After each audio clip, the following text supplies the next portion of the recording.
भाई साहब, इस बार जो आपके जिला अधिवक्ता संघ के चुनाव हो रहे हैं, इसमें मेरा सबसे पहला एक विषय ये भी है कि जैसे हमारे यहाँ 4 विधानसभाएं हैं हमारे यहाँ, तो क्या सभी विधानसभा में होते हैं कि झांसी में ही होते हैं इसके चुनाव?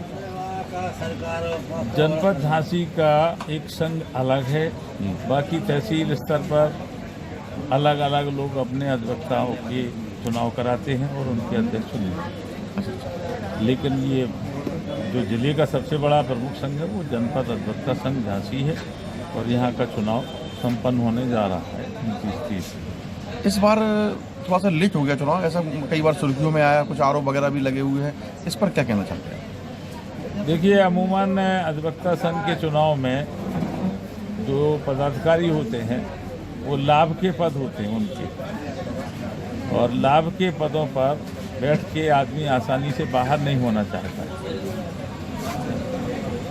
इसलिए लोग ज़्यादा से ज़्यादा समय चिपके रहना चाहते हैं, क्योंकि जितने ज़्यादा टाइम तक वो बने रहेंगे उनकी दलाली और उनकी दमंगई चलती रहती है। अधिवक्ता संघ के चुनाव इतने महंगे हो चुके हैं कि आम आदमी के बस का नहीं रहेगा।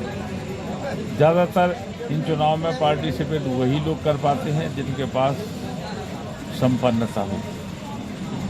संपन्नता हर तरीके की होती है, दमदारी होती है, दमंगई होती है, पैसा होता है, व्यवहार होता है। साम दाम दंड भेदी चुनाव लड़े जाते हैं क्योंकि ये बुद्धिजीवी वर्ग के चुनाव हैं।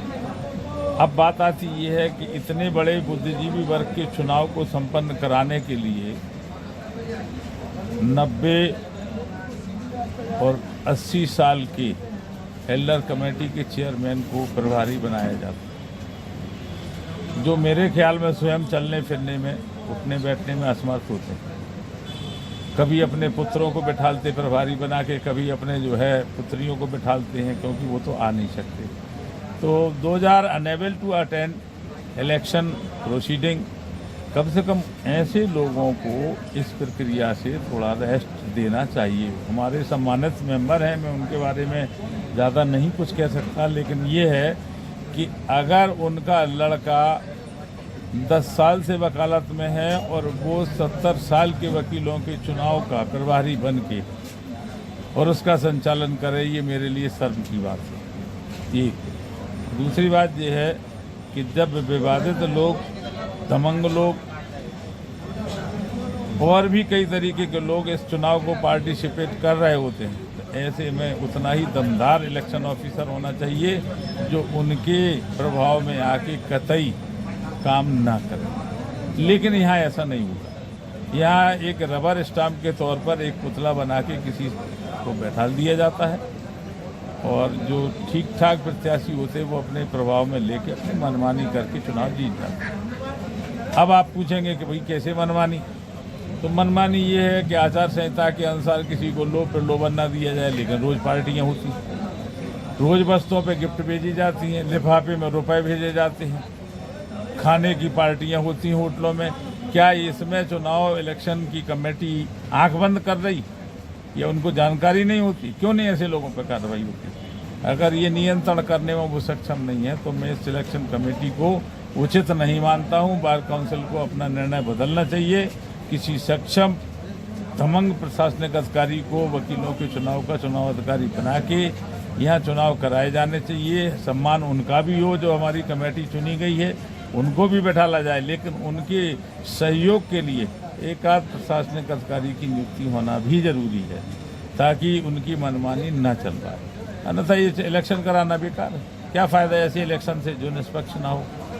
लोग आते हैं, लड़ते हैं, 17 पदों के लिए चुनाव होते हैं, लेकिन 17 में सिर्फ 2 पद पूरे कार्यकाल भर टाइम से अपना काम करते हैं। बाकी लोग सब उनके पिछलग्गू अपने नाम छपवाने के चक्कर में लगे रहते हैं।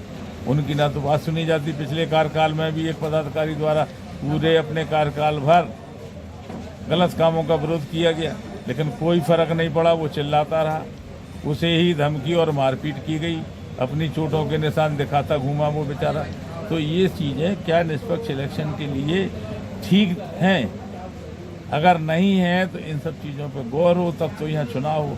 अन्यथा फिर जिससे कहो भैया कि जिसकी लाठी उसकी भैंस, एक अपना वो निकाल दे कि भैया पैसे वाला आदमी हो, दमंग आदमी हो, माफिया हो, गुंडा हो, जिसके पास पैसा हो, वो एक मुश्त रकम बड़ी से बड़ी जिला अधिवक्ता संघ को दे दे और उसे मनोनीत कर दिया जाए। काहे को चुनाव कराए जाए? चुनाव का मतलब पार्टिसिपेट करके सभी लोगों को चुनाव लड़ने का हक होना चाहिए, लेकिन यहाँ ऐसा नहीं है। और इसी वजह से मैं व्यक्तिगत ये कह रहा हूँ कि ऐसे चुनाव में मैंने न तो जीवन में भाग लिया, ना मैं लेने की इच्छा रखता।